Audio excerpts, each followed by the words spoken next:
and welcome to International Perspective, brought to you by WTOP and ISA. This week, we are celebrating International Education Week all over the United States. It's a celebration of the students that decided to come to America and pursue education here. With that being said, today we have two really great international students with us. Hello, Pranita and Gerald. How are you guys? Hi everyone, I am Pranita. I am from Nepal. I'm a second semester sophomore majoring in computer science. Hello, my name is Gerald. I'm an information science major. I'm a senior and originally I'm from Ghana. Very nice. Thank you guys so much for introducing yourselves, and we're going to have a great conversation today, and I'm really looking forward to it. But let's jump right into things. So tell me about the structure of your education system back in your home country. So basically we have preschool, like elementary school, and then we have secondary school and higher secondary, and then we have so basically, unlike here where 9, 10, 11, 12, everything is high school, it's not like that back in Nepal. 7, 8, 9, 10 is high school, and then 11 and 12 is what we call college, and then university. So, but I guess I would call it junior college to make it more, different than just college here. Yeah. And how about you, Gerald? So basically it's like this crèche, this like kindergarten, and like after kindergarten it's like basic education that is from the 1st grade to the 6th grade, and from that we have junior high school. That's like there's 3 levels of junior high school. There's junior high school 1, we call it JHS for short, JHS 1, JHS 2, JHS 3, and then after JHS there's secondary school, which is high school in the US. And then after high school there is university, secondary school, and after secondary school is university or college, as we all say here. So that's about it. Yeah, and based on what you heard from probably your friends that have gone to school here their whole lives, do you think that your system might be a little easier or better for students, or what's your take on that for you guys? I think the system is kind of like, it's not easy, kind of challenges you a lot because back home when I was in Ghana, when we did math, we kind of did the whole thing in general.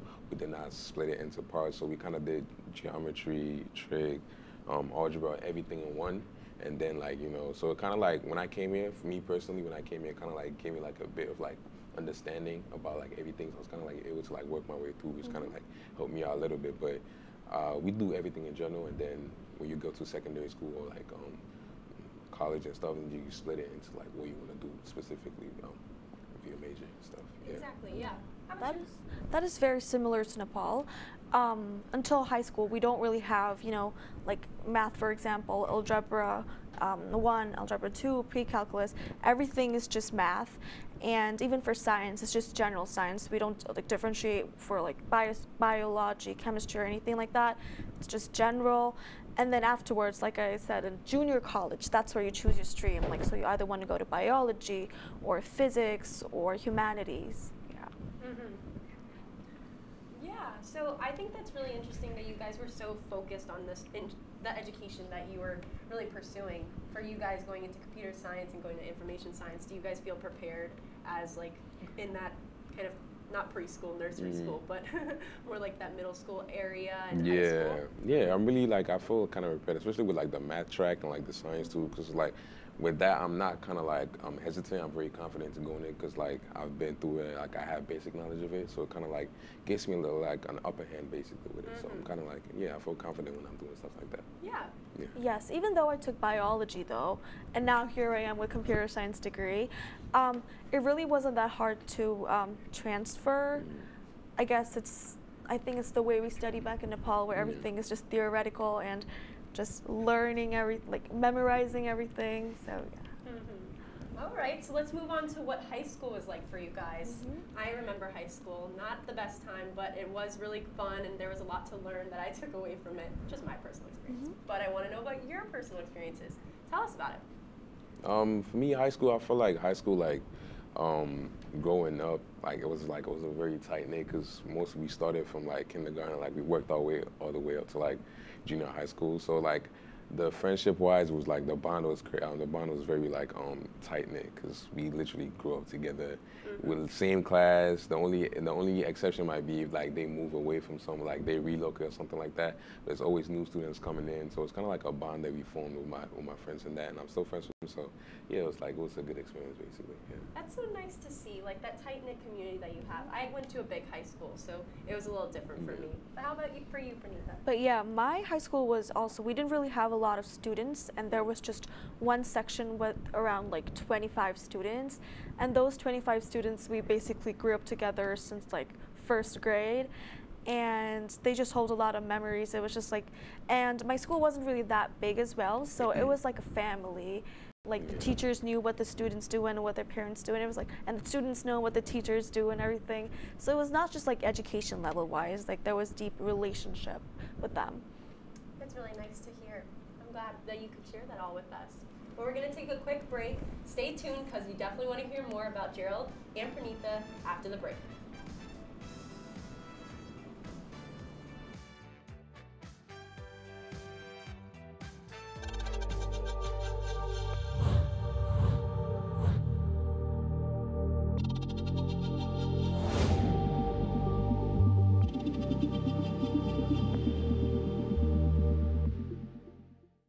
Say, President Stanley, whenever there's bad weather, who would you turn to? I'd turn to Storm Team 10. No, but you've got to say it like this. Storm Team 10. Say it with me. Storm Team 10.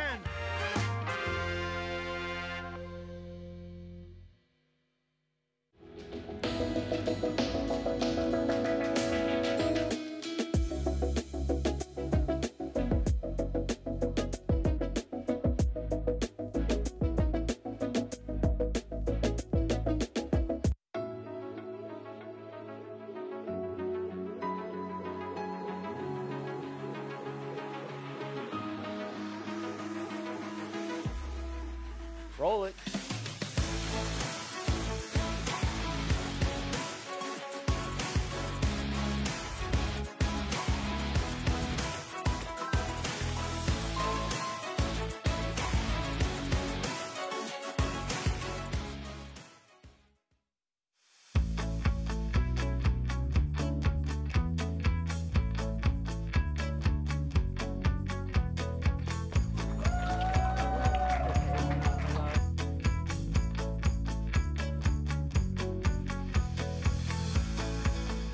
Jill Should we told me it tell was him? Kitty from Glee. Yeah, what is it? It's Al Roker.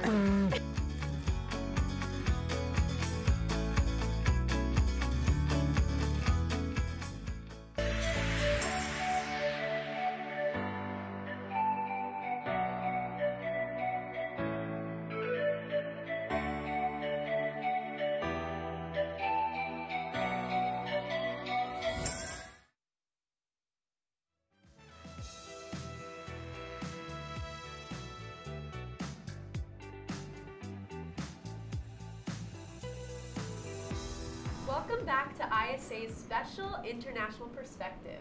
We were having a really interesting conversation with Gerald and Pranita here. We talked a bit about the education structure, and now we're going to talk a little bit about uniforms. Tell me about the uniforms, guys, because I know that we have them in the United States, but only in certain schools, especially private ones. But I think for you guys, you have it a little differently, so let's talk about that. Pranita or Gerald, go ahead. Oh, yeah. Except for preschool, from grade 1 all the way to grade 10, we always had uniforms, even at junior college. But I do know that in universities, some universities have uniform and some don't. But I think having uniform is so much better than waking up at like 7 a.m. and choose like, what do you want to wear? And our uniforms was not just the same like for every day. In my school, we had like a normal uniform, and then we had a PE uniform, basically physical education uniform. And then in winter, we had blazer, ties, tunic, frock, and yeah, so it was different. Yeah. Yeah, Cool. we kind of had like the same thing too. So basically, it was like the same thing. Like I think, from what I remember, I think Monday, Wednesday, Fridays we had like a white uniform, and then Thursday Tuesdays and Thursdays we had like a different uniform. We also like also had the PE stuff, the physical education too. We also had like a vest that we used to wear, which I kind of agree with Pranita. Like the uniforms was kind of like a good thing because we were not worried about like not rushing to like pick something out and stuff like that. We just had to be sorry, pick it out the closet and then wear it. So it was not like a big rush. So it was a good thing. It was a good time. It's a good time. Yeah. That's great. I remember a little quick story. I wore uniforms at my little elementary school back in the city when I lived there for just a couple years. It was PS 36. It was really cool. We had a little bow tie, and I was like, oh, like so adorable. But when I moved up to like my town, it's called New City, New York. It's like 50 minutes from the city. We didn't have to wear any of that, like none of it, only in the private schools around town. So I was like, oh, that's so interesting. Like, but everybody wanted to wear the uniforms when they didn't have it. But when they were wearing the uniforms, they didn't want to wear it. Oh, yeah. It was so confusing. Yeah. I was like, okay, guys, make up your mind. But all right, so that's good to know your perspectives on the uniforms, guys. But let's talk now about the competitive exams at your schools. I know it's a big thing in South Asian countries. Tell me about that. Yes. I believe what you're talking about is something after our board exam, which is basically the finals, and it's after junior college. So after you're done with your finals, now you're going to go to university. It's basically like after high school. And for universities, I personally was going to apply for a medical school. And for medical school, engineering schools, there's like a big exam for everyone trying to go to that field. And the university, because here you pick the university you want to go, but then there, the university is basically chosen for you according to your rank. So if you're like higher rank, you get better universities, I believe, like, you know, the ones that are most better, like around the nation, and then it just goes lower the rank.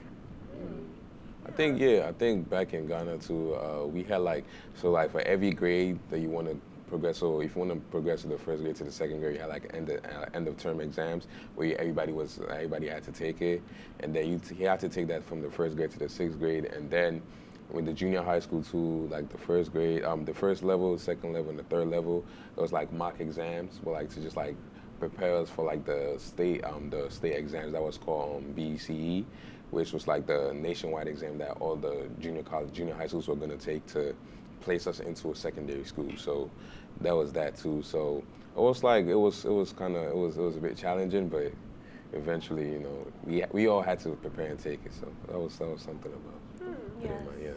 Yeah, I mean, I hear the word exam and I'm automatically stressed, guys. How do you deal with that? That's a lot on your plate, especially as a young person.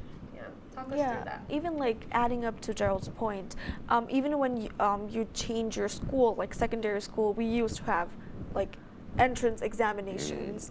I do not know if that's a thing here, but when I was in third grade, when I switched schools, I had an entrance exam for a third grader, and the questions were like based on your IQ. Some of the schools, well, my school had questions based on your IQ and basically just things, you know, like general knowledge. Yeah.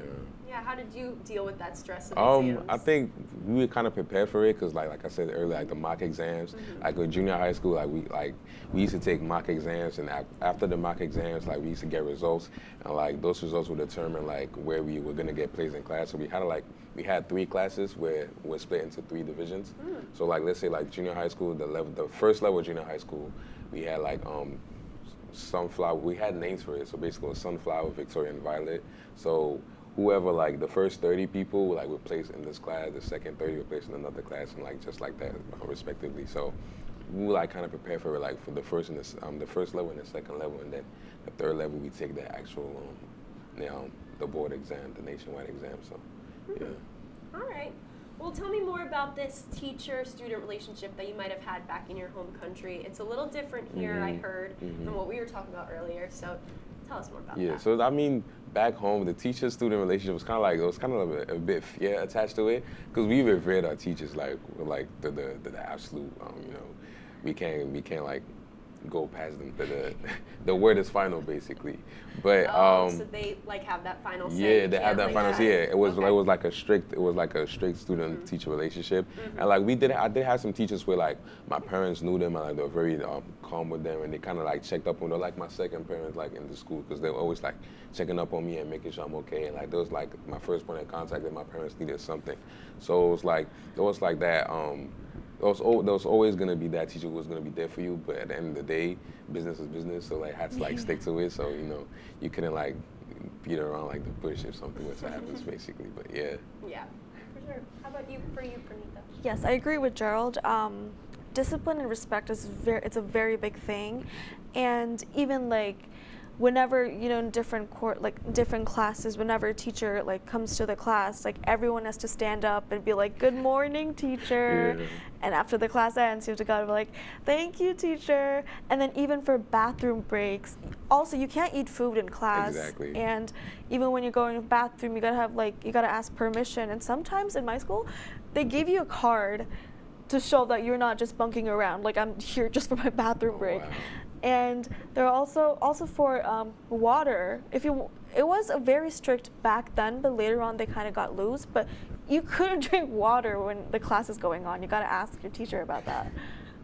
Wow, that's some interesting stuff there, guys. Thanks for sharing. We'll definitely continue this conversation after the break, so please stay tuned for more.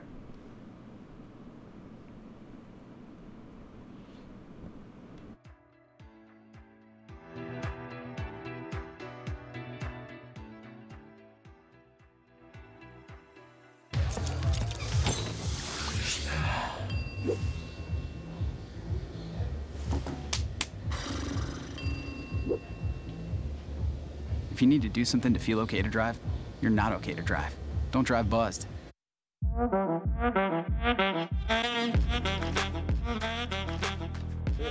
on that boy. Look at the bling. Look at do we got a diamond tester on? Yeah, that's getting bad. Yep. 10 out of 10 recommend on Yelp.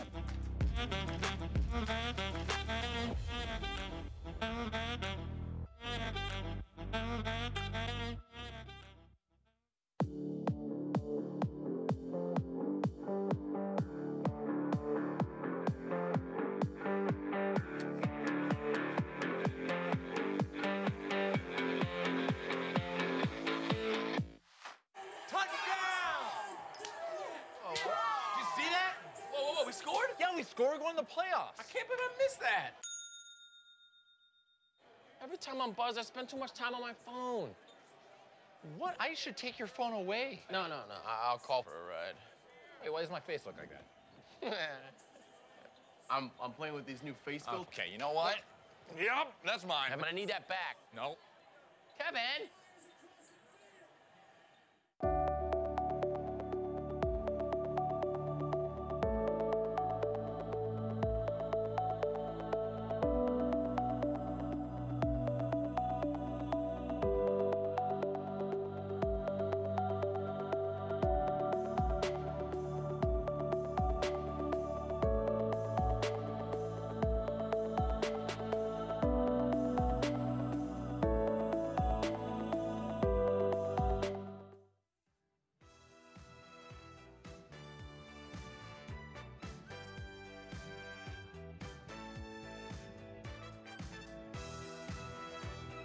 Welcome back to ISA's special International Perspective. We have a lot to talk about here, and we're going to continue the conversation. So during the break, Pranitha and Gerald were telling me about houses back in their countries. So I want to hear about that right now. Tell me, Pranitha and Gerald.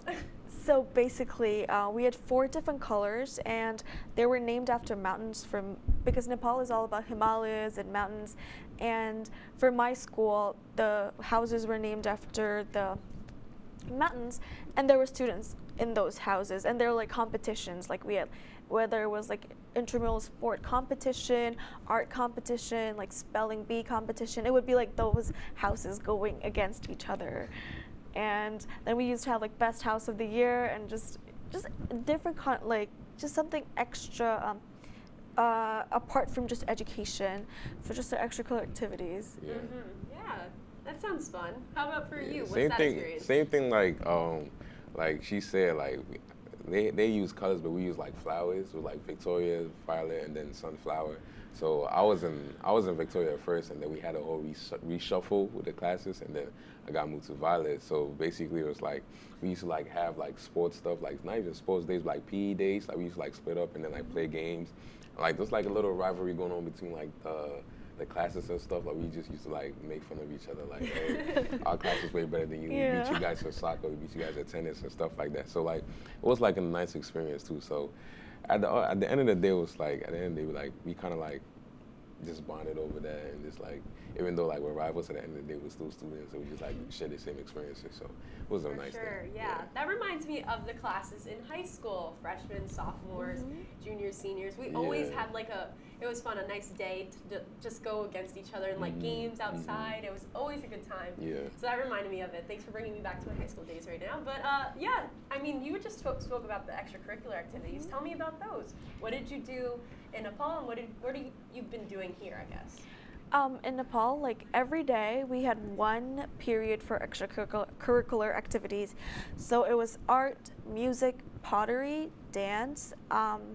There was one for home science. It was basically cooking. And on Thursdays, the last two periods would be designated for club activities. But the clubs in Nepal, like, okay, so in school, it wasn't just clubs like student run like we do it here. It was more teacher oriented. So like 2 or 3 teachers would run a class, and it would basically be about gardening, again, music, orchestra, basketball, or some kind of sports, but it's not just student run. It is like teacher who runs the entire club. That's cool.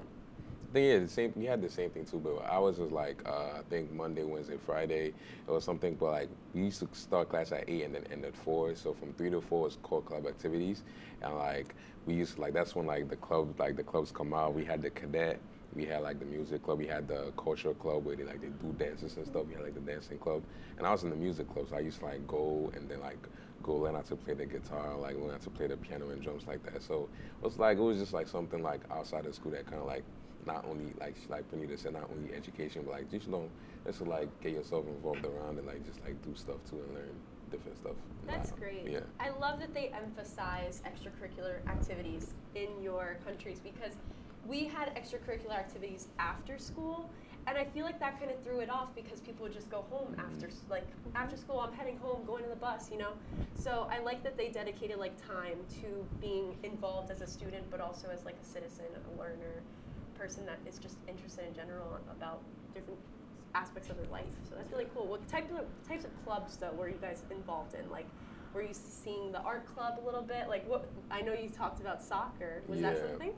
The soccer was like more on the side, but the soccer was mostly like for like if you have like into like houses, like into schools. Like we used to like have a day where like we all like will partner with like with different schools and stuff, and then like just like have games and stuff like soccer, do track, or like do basketball and games and stuff like that. But that was like more like outside the school. But like in terms of like within the school, it was like the music club, which I said I was in. There was the cadet, which is like more like for like the soldier type of thing that went on, like soldier stuff. And there was also like the art club and the culture club. Culture club was like just you learn cultural dances. Like in Ghana, we had cultural dances where you learn how to play the drum, the cultural drums, and like also like the dances and stuff. So when there's like a program or something like that, they used to like perform and like just like showcase for like the people. Very nice. Yeah. And Pranita? Unlike my sister, she took violin throughout high school. But for me, I had a different extracurricular activity every year. I think I first started with public speaking, and then there was gardening, and then there was music. There was like not orchestra, singing, choir, and then there was dance.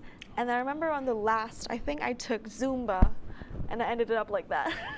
Never the same. Well, guys, what's a fun event or activity you guys miss about studying in your countries? definitely annual day. Annual day and sports day. So annual day is basically like an entire day where there are like performance from students, like maybe drama or orchestra, again, choir, award ceremonies.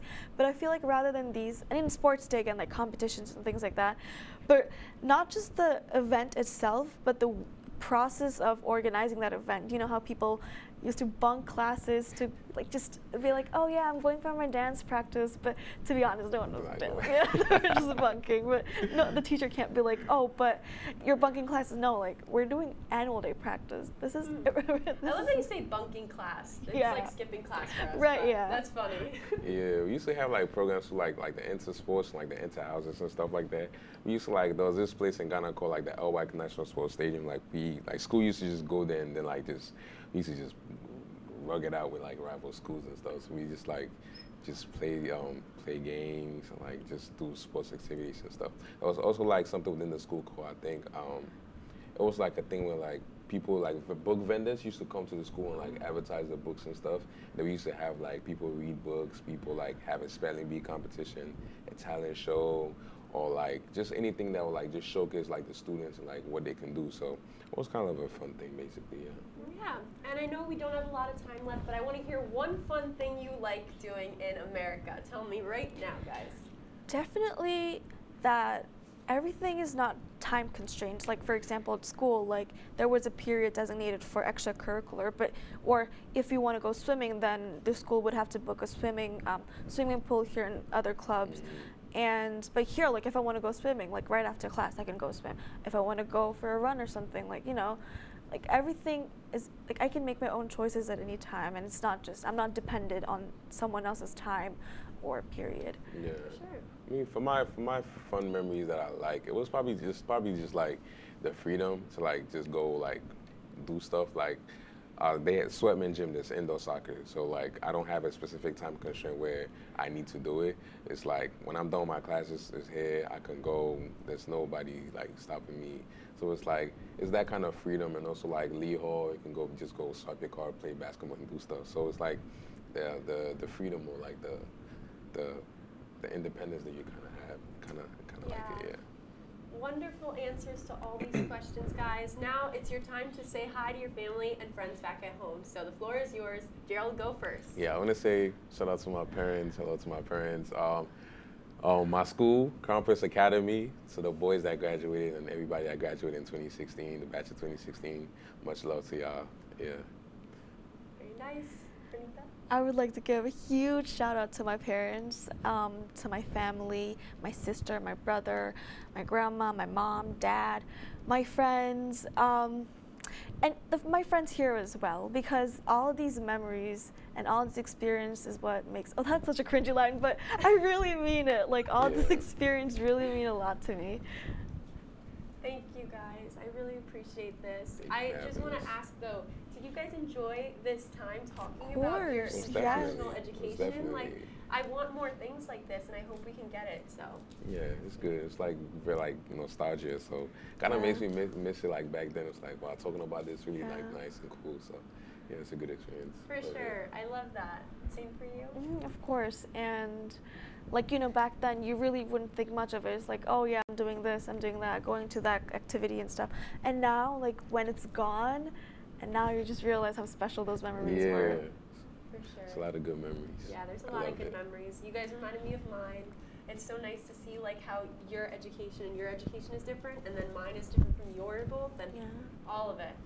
It's really cool to see that, and I learned so much as well. Like this being International Education Week, like there's so many activities for students to do, and I hope they all know about it at home, and for you guys to also try and attend those events that ISA is hosting, and there's just so much good stuff to go around. So yeah, this is your week, guys. Enjoy it and celebrate it and do your thing. But yeah, thank you so much, Gerald and Pranita, for being a part of this very special show. It was amazing to talk to you both and learn so much about your educational backgrounds. Thank you all for watching at home. You, the viewers, are the reason why we have this show. Keep going, and it keeps going. So happy International Education Week to all of you. We will be back with International Journey on December 3rd, so please stay tuned for it. But until then, have a good night.